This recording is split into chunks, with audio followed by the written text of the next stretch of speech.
Mars, kwento mo naman ako yung nangyari sa'yo. Kung bakit ka ba nagka-dialysis, kung ano yung naranasan mo from the start na magda-dialysis ka, until ngayon, kung ano yung nararanasan mo, mga pinagdaanan mo dyan sa dialysis na yan. Diyos ko, ang dami kong pinagdaanan dito sa dialysis hanggang ngayon.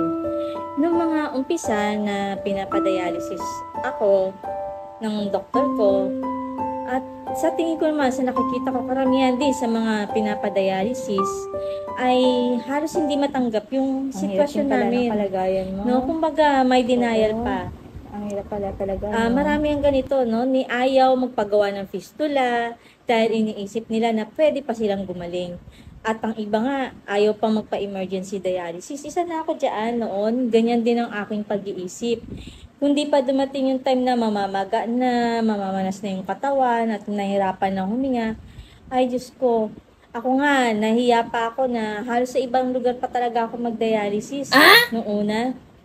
Kahit ka mo mag-drive pa ako ng 1 hour. Oo, kahit mag-drive ako ng 1 hour going dun sa kabilang province, makarating lang ako dun sa dialysis center na nun dahil ayaw kong nakikita nila ako na nangihina at dinadialysis. Ayaw kong makita ako ng mga kakilala ko at ng mga kasama ko sa trabaho.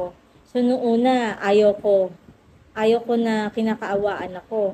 Gusto ko maramdaman nila na malakas ako. Pero, di pala natin may iwasan.